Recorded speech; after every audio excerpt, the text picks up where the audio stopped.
ঘুমাতে যাওয়ার আগে মনে হলো ভিডিওটা করে রাখি যাতে সকালবেলা দিতে পারি। তো আমার আগের ভিডিওটাতে অনেকে অনেক মন্তব্য করেছে। তার মধ্যে একটা মন্তব্য খুব উঠে এসেছে। সেটা হচ্ছে, "দেবলীনার সঙ্গে তুমি টিনাকে গুলিয়ে ফেলো না।" আর দেবলীনার সঙ্গে টিনাকে যদি গুলিয়ে ফেলো তাহলে সেক্ষেত্রে দেবলীনাকে অপমান করা হয়ে যায়। তুমি দেবলীনাকে অপমান করছো। প্রথম কথা হচ্ছে, এই পৃথিবীতে কারোর পরিস্থিতি কারোর সঙ্গে মেলে না। সবার এক একটা পরিস্থিতি আসে, সেই পরিস্থিতি অনুযায়ী তারা চলে। আর এখানে দেবলীনার সঙ্গে টিনাকে কেন, দেবলীনার সঙ্গে কাউকেই আমি গুলিয়ে ফেলিনি। আপনারা বুঝতে ভুল করছেন। সেটা হচ্ছে, আমি বলেছিলাম এটা যে দেবলীনা হাসি মুখে আমাদের সামনে প্রেজেন্ট করতো, ঠিক আছে? আর সেক্ষেত্রে সে শুধু পজিটিভিটি দেখাতো, নেগেটিভ জিনিসগুলো আমরা দেখতেই পাইনি, ঠিক আছে? মানে ও দেখাতে চায়নি। যদিও অনেকে বলেছেন যে প্রভাওর অনেক কিছুই আপনারা দেখেছেন, অ্যারোগেন্সি দেখেছেন এবং মেয়েটি যে সবসময় অ্যাডজাস্ট করবার চেষ্টা করছে সেটাও দেখেছেন, ঠিক আছে? আবার অনেকে বলেছে যে সবাই তো অতটা ক্যামেরা ফ্রেন্ডলি হয় না, তার জন্য হয়তো প্রভাও সবসময় ক্যামেরার সামনে আসতে অতটা পছন্দ করতো না, যেটা দেবলীনা সবসময় সমস্ত কিছুই ক্যাপচার করতো। দেখুন, আমি টিনার কথাটা এখানে কিসের ক্ষেত্রে মানে প্রযোজ্য করেছি? আমি এটা বলতে চেয়েছি যে আমরাও কি টিনাকে প্রথম যখন এই ঘটনাটা হলো, কেউ বিশ্বাস করতে পেরেছি?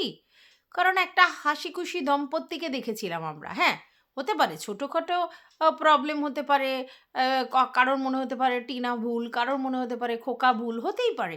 কিন্তু আমরা তাদের হাসিখুশি ব্লগ দেখে কখনোই ভাবিনি যে এই ফ্যামিলিটা এরকম একটা পরিস্থিতির মধ্য দিয়ে যাবে। আমি এটা বলতে চেয়েছি, ঠিক আছে?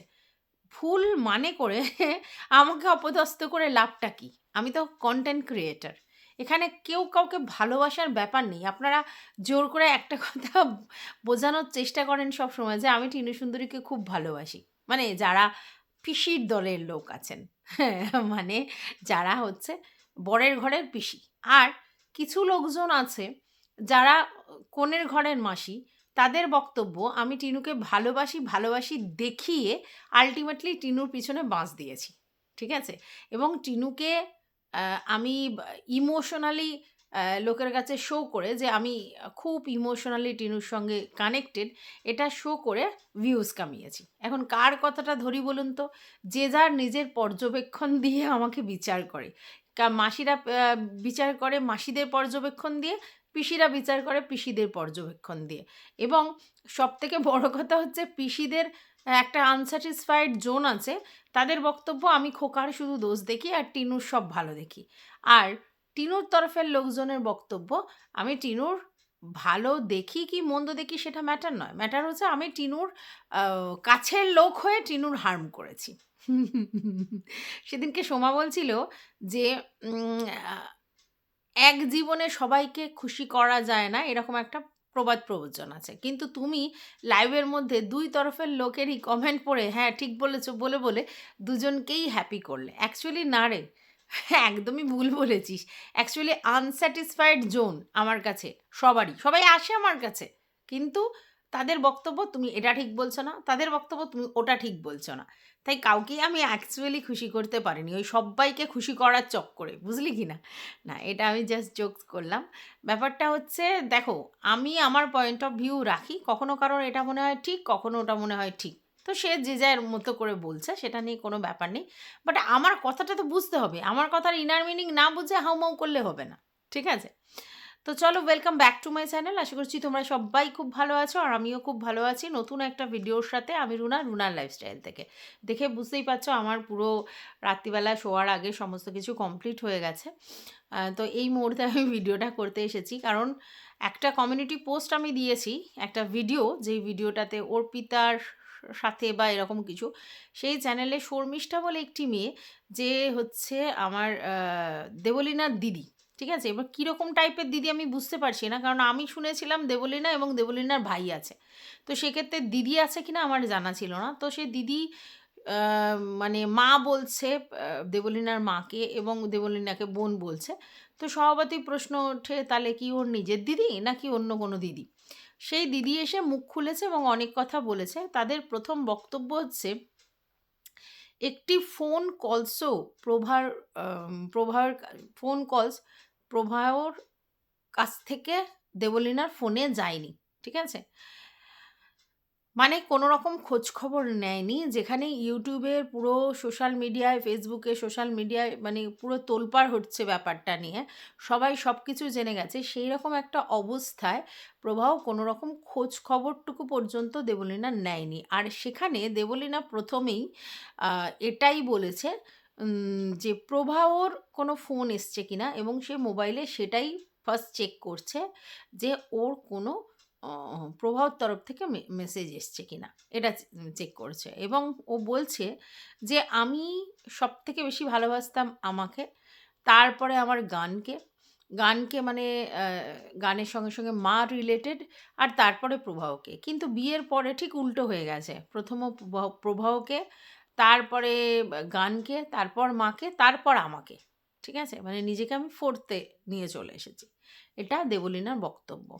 যাই হোক, দেবলীনা পরিষ্কার জানিয়েছে যে সে যখন তার চোখ ফুক বন্ধ হয়ে গেছে তখন সে প্রবাহকে ফোন করবে ঠিক করেছিল, কিন্তু প্রবাহকে ফোন করেনি যে ও সে আসতে পারবে কি পারবে না বা কিছু একটা ভেবে রাগারাগি করবে কি ও সায়ককে ফোন করে এবং সায়ককে ফোন করার পর সায়ক আরেকটি মেয়েকে জানায় এবং সেই অ্যাকচুয়ালি আমাদের দেবলীনাকে উদ্ধার করে। তারপরে তো হসপিটালে হ্যানা ত্যানা যা হয়েছে হয়েছে। তো ওর রিস্ক জোন কেটে গেছে, এখন সুস্থ আছে। ওকে এখন কলকাতায় নিয়ে আসা হয়েছে এবং এখন জেনারেল বেডে দিয়েছে। আগে আইসিইউতে দিয়েছিল, তবে 2-3 দিন এখনও রাখতে হবে অবজারভেশনে এবং ওর ফিজিক্যাল কন্ডিশন, মেন্টাল কন্ডিশন এখন ঠিকঠাক জায়গায় নেই। ফিজিক্যালি একটু সুস্থ হলেও মেন্টালি অনেকটাই অসুস্থ আছে, সেই জন্য ওকে আরও 2-3 দিন অবজারভেশনে রাখবে, তারপর ওকে ছাড়বে। এবার একটা জিনিস উঠে এসেছে, দেবলীনা বারবার বলছে সোশ্যাল মিডিয়ায় আমাকে বাজেভাবে দেখবে, বাজেভাবে বলবে, সেটা আমার ভালো লাগবে না, ভুল বুঝবে আমাকে। তো সেখানে তার দিদির বক্তব্য যে না, এত লোকজন ফোন করেছে, জেনেছে, যারা চেনে তারাও ফোন করেছে, যারা চেনেরা তারাও ফোন করেছে এবং তাদের সবার একটাই বক্তব্য দেবলীনা নাকি ভালো আছে, সুস্থ আছে, আমরা ওকে আবার স্টেজে দেখতে চাই। অর্থাৎ তোর সম্বন্ধে কোনো ধরনের ভুল ধারণা কোনো সোশ্যাল মিডিয়ায় প্রচার হয়নি, উল্টে তোর প্রতি সবাই সমব্যথী বা সহমর্মী যেটা বলে। তো দেবলীনা কিসের ভয় পেত? দেবলীনা কিসের ভয় পেত? সোশ্যাল মিডিয়ায় কি জানাজানির ভয় পেত? তাহলে কি দেবলীনার এই যে ১ বছরের বিবাহিত জীবন, সেখানে কোনোদিনই সুখ ছিল না? যেটার জন্য সে সেই বিয়ের প্রতিষ্ঠান থেকে হয়তো কখনো কখনো ভেবেছিল বেরিয়ে যাবে, কিন্তু বেরোতে পারছিল না। আর সেটা সোশ্যাল মিডিয়ায় জানাজানি হয়ে গেলে তার ইমেজ নষ্ট হয়ে যাবে, এটাই কি ভাবছিল? মানে ইমেজের জন্যই কি ১ বছর ধরে সে স্যাক্রিফাইস করেছে? দেবলীনার কথাতে বারবার উঠে আসছে সে কিন্তু প্রবাহকে প্রচণ্ড ভালোবাসে, আর সেটা অনেকেই লক্ষ্য করেছে তাদের মানে কথায়, তারা ব্লগ দেখে এটা বুঝেছে এবং তারা এটাও বলেছে যে প্রবাহ নাকি বারবার দেবলীনাকে অপমান করতো ব্লগের মধ্যেই, সেটা অনেকবার বোঝা গেছে। ঠিক আছে? যদিও আমার কাছে একটা কমেন্ট এসেছিল যিনি পরিষ্কার এটা বলেছেন, আমরা একতরফা কথা শুনছি, আমরা কিন্তু দুতরফা কথা শুনছি না, কারণ প্রভাবের তরফ থেকে কোনো রকম কোনো কথা সোশ্যাল মিডিয়ায় আসছে না। তাহলে আমরা কি করে জাজমেন্টাল হই? কারোর একজনের একতরফা কথা শুনে তো পুরোটা বিচার করা যায় না, তাই না? তাদের বক্তব্য যে যদি আজকের এই মেয়েটিকে তার মায়ের থেকে ডিট্যাচ হতে বলা হচ্ছে বা মাকে বেশি, মায়ের সঙ্গে থাকলে তার সংসার সুখের হবে না, বা সুখ যদি চায়, স্বামী সুখ বা সংসার সুখ যদি চায়, তাহলে মাকে অপশনাল রাখতে হবে, মানে মাকে ত্যাগ করতে হবে, এই ধরনের কথাগুলো বলা হচ্ছে। কিন্তু কোন পরিস্থিতিতে এই জিনিসগুলো এসেছে সে কিন্তু আমাকে ভাবাচ্ছে। মানে তার কমেন্টটা কিন্তু আমাকে ভাবাচ্ছে যে সত্যিই তো আমরা একতরফা বিচার করছি। না, আমি কখনোই দেবলীনার দোষ দিচ্ছি এমন কিন্তু নয়। কেউ ভাববেন না যে আমি দেবলীনার দোষ দিচ্ছি বা দেবলীনাকে ভালো মেয়ে বলছি না, বা দেবলীনা সহ্য করেনি, স্যাক্রিফাইস করেনি, আমি কিছুই বলছি না। আচ্ছা, বাই দ্য ওয়ে, আমার আগের ভিডিওটাতে আমি বলেছি ৩ বছর ধরে আ তার বিবাহিত জীবন। না, ১ বছর হয়েছে তার বিবাহিত জীবন। অ্যাকচুয়ালি ৩ বছর ধরে চেনে। ফেসবুক থেকে আলাপ হয়ে ৩ বছর ধরে তাদের রিলেশনশিপ, এবং ১ বছর হয়েছে বিয়ে হয়েছে। এর মধ্যে আরও একটা কাহিনীতে টুইস্ট আছে, যেখানে দেবলীনা বলছে, "আমাকে মিথ্যে অভিনয় করতে হয়েছিল যে আমি রেজিস্ট্রি করেছি, কিন্তু সেটা হয়নি।" তাহলে এটা কি? মানে রেজিস্ট্রি ম্যারেজ হয়নি, শুধু সামাজিক বিয়ে হয়েছে। কেন রেজিস্ট্রি ম্যারেজ হয়নি? এটাও তো একটা বড় প্রশ্ন, তাই না? তো অনেক প্রশ্নই সামনে চলে আসছে। হয়তো আগামী দিনে আমরা সেই প্রশ্নের যথাযথ উত্তর পাবো, হয়তোবা পাবো না। আমরা বুঝে নেব যে কোথাও না কোথাও গলদ হয়েছে। তবে এটা জিনিসটা থেকে উঠে এসেছে যে আ এই যে দুজনদের বাড়ির ফ্যামিলির যে স্ট্যান্ডার্ড, সেটা কিন্তু মিসম্যাচ। প্রভার বাড়ির এবং আমাদের দেবলীনার বাড়ির মানে আ যে স্ট্যাটাস, সেটার কিন্তু মিসম্যাচ, এবং তার জন্য নিজেদের মধ্যে কিন্তু সেই অ্যাডজাস্টমেন্ট হয়নি। মানে একটা বিবাহ নামক প্রতিষ্ঠানটা কিন্তু শুধু হাসব্যান্ড ওয়াইফকে নিয়ে হয় না। মানে একটি বাড়ির ছেলে এবং একটি বাড়ির মেয়ে বিয়ে করলেও দুটো বাড়ির কিন্তু একটা ব্যাপার থাকে। দুটো বাড়ির সম্পর্ক হয় একটা বৈবাহিক সম্পর্কে। তো সেখানে যদি ফ্যামিলির সাথে ফ্যামিলির অ্যাডজাস্ট না হয়, তাহলে হাসব্যান্ড ওয়াইফের মধ্যে অত্যন্ত বেশি ভালোবাসা থাকলেও সেই অ্যাডজাস্টমেন্টটা কোথাও না কোথাও গিয়ে ল্যাকিং হয়। এটা কিন্তু অনেকবার উঠে এসেছে। মানে আমরা অনেকবার দেখেছি যে লাভ ম্যারেজ করে বিয়ে করেছে একটা জায়গা, মানে একটা স্ট্যান্ডার্ডের মেয়ে আরেকটি স্ট্যান্ডার্ডের ছেলে, কেউ একটু হাই ক্লাস, কেউ একটু লো ক্লাস, মানে এরকম ধরনের, এরকম যদি হয়, তো সেক্ষেত্রে প্রতিবারই দেখেছি সাফার করে যারা, তারা হচ্ছে যারা একটু বিলো, তারাই কিন্তু সাফার করে। আমরা দেখেছি এটা। এবং সেক্ষেত্রে হয়তো হাসব্যান্ড ওয়াইফের মধ্যে সম্পর্ক ভালোই ছিল, এবং তাদের মধ্যে রিলেশনশিপটাও ভালো ছিল। কিন্তু দুটো ফ্যামিলির মধ্যে অ্যাডজাস্টমেন্ট কিছুতেই তারা করাতে পারেনি, এবং একটা সময় গিয়ে সেই সম্পর্ক ভেঙে গেছে। এটা কিন্তু বহু ক্ষেত্রেই আমরা দেখেছি। তো হতে পারে সেখানে যে দেবলীনার ফ্যামিলির সাথে প্রভার ফ্যামিলির ম্যাচ হচ্ছিল না। আর দেবলীনা যেহেতু তার পুরো টোটাল স্ট্রাগেলটাই তার মায়ের কন্ট্রিবিউশনে, তো সেখানে সে কি করে তার মা-বাবাকে ছেড়ে দিতে পারে? সেটাও তো পারছে না। এবার দেখো, আজকে যদি স্ট্রাগেলে নাও দাঁড়াতো, তাহলেও কি মা-বাবাকে কেউ ছাড়তে পারে? ছাড়তে পারে না। কিন্তু আবার অতিরিক্ত মায়ের ইন্টারফেয়ারটাও চলবে না। তো এখন ব্যাপারটা হচ্ছে, অনেকে বলছে যে দেবলীনার তো কোনো পার্সোনাল, মানে ওই মেয়েটি বলছে, শর্মিষ্ঠা, দেবলীনার তো কোনো পার্সোনাল ম্যানেজার ছিল না। তো ওর মাই সবটা হ্যান্ডেল করতো। মানে কীরকম, সে স্টেজে কোন খাতা নিয়ে উঠবে, কোন গানটা রিভিশন দেবে, কি খাবে, কোথায় জল খাবে, কোথায় কি করবে, পুরো ব্যাপারটা তিনিই ম্যানেজ করতেন। তাদের বক্তব্য যে দেবলীনার সঙ্গে কি তার শ্বশুর-শাশুড়ি যাবেন? যেতে তো পারবে না।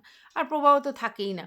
তাহলে সেই জায়গায় যদি শাশুড়ি মা গিয়ে, মানে দেবলীনার মা গিয়ে পুরো ব্যাপারটা অ্যাডজাস্ট করে, এবং মেয়ের সাথে, সাথে মেয়েকে প্রোটেক্ট করার জন্য মা থাকে, অসুবিধেটা কোথায়? কথাটা হচ্ছে, সেখানে তো অসুবিধা হওয়ার কথাও নয়। সেটা নিয়ে মনে হয় কোনো অসুবিধে নেই। কিন্তু হয়তো এর জন্য বেশি ইন্টারফেয়ার হয়তো তার মায়ের তরফ থেকে ছিল, বা হয়তোবা দেবলীনার অতিরিক্ত মায়ের প্রতি আ ডিপেন্ডেন্ট, এই ব্যাপারটা হয়তো প্রভাব নিতে পারেনি। কিছু একটা তো হয়েছে, সামথিং ইজ ফিশি। আমরা অনেক কিছুই জানি না ভিতরের খবর। তার জন্য বলতে পারছি না। তবে এটা জিনিসটা উঠে আসছে বারবার, যে দেবলীনা অ্যাকচুয়ালি অ্যাডজাস্ট করতে ব্যর্থ হয়েছে।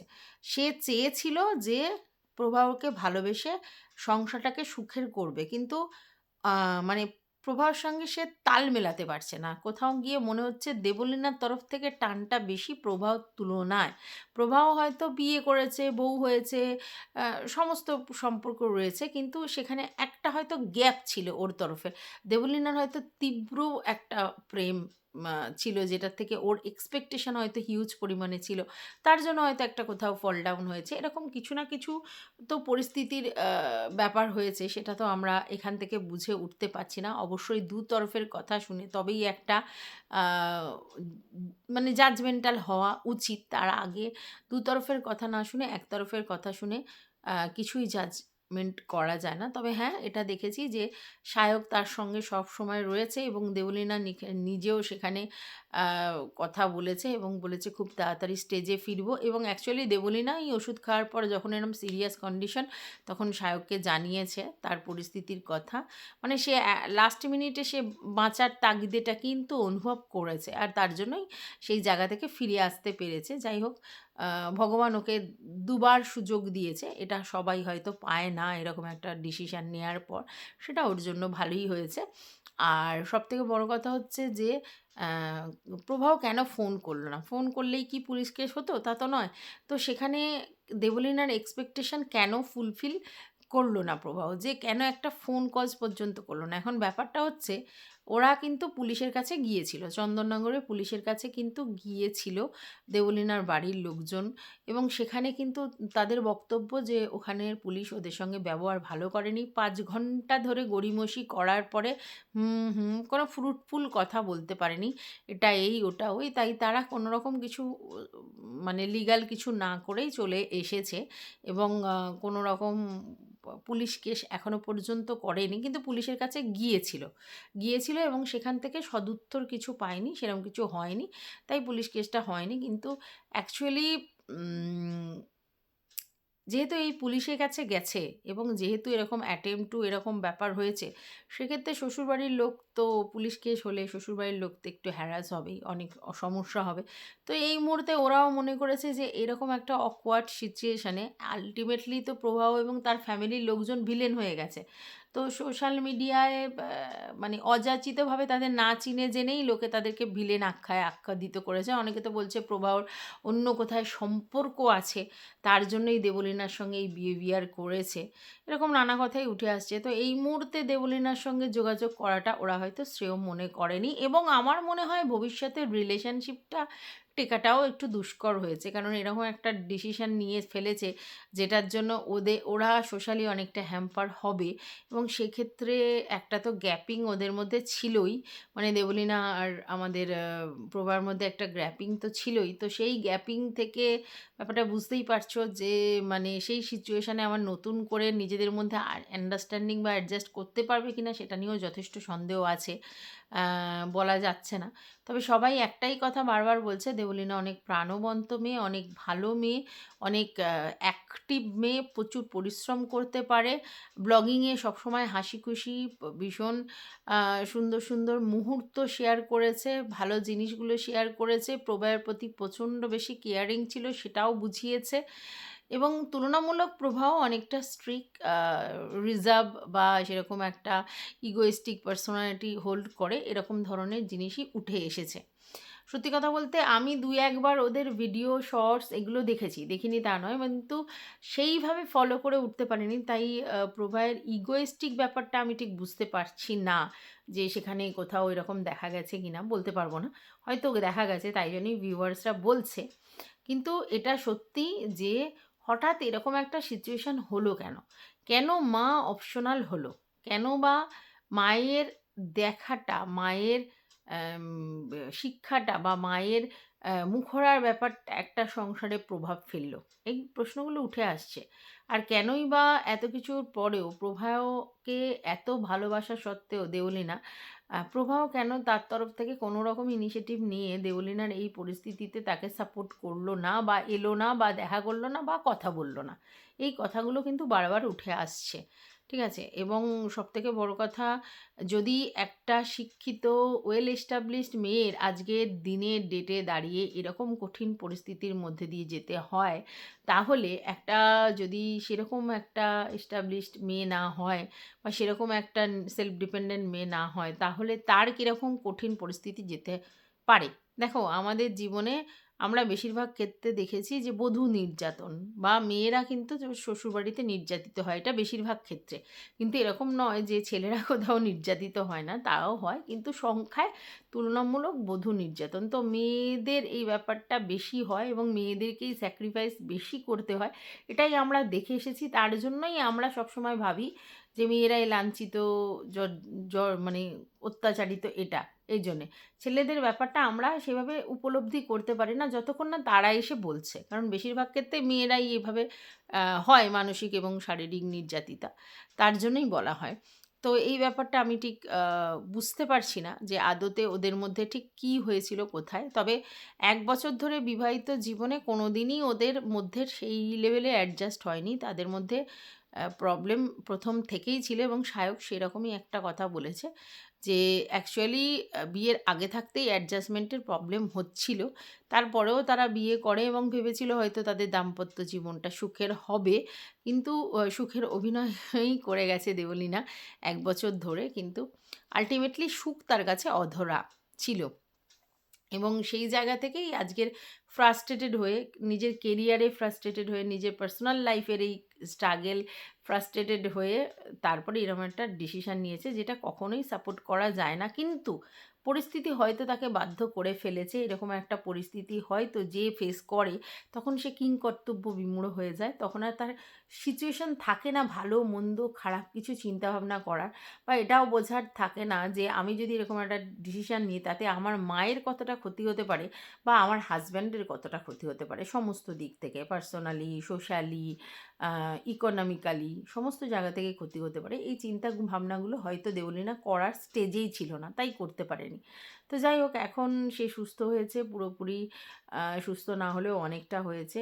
আরও কিছুদিনের মধ্যে নিশ্চয়ই সুস্থ হয়ে যাবে। তারপর আস্তে আস্তে হয়তো আমাদের কাছে জট খুলবে আল্টিমেটলি কী হয়েছিল না হয়েছিল। তবে একটা জায়গা আমার কাছে খুব ভাবাচ্ছে, সেটা হচ্ছে কেন এরকম একটা বিয়েতে রেজিস্ট্রি হলো না।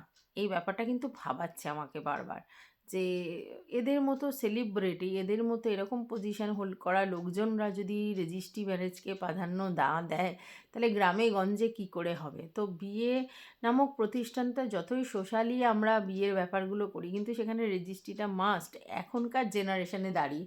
তো সেখানে কেন তারা রেজিস্ট্রি বিয়ে করলো না? আর কেনই বা দেবলীনাও বা রেজিস্ট্রি বিয়ে করবার জন্য কোনো রকম কিছু বলল না, মানে কোনো ফোর্স করলো না, বা কেন ব্যাপারটা মেনে নিল?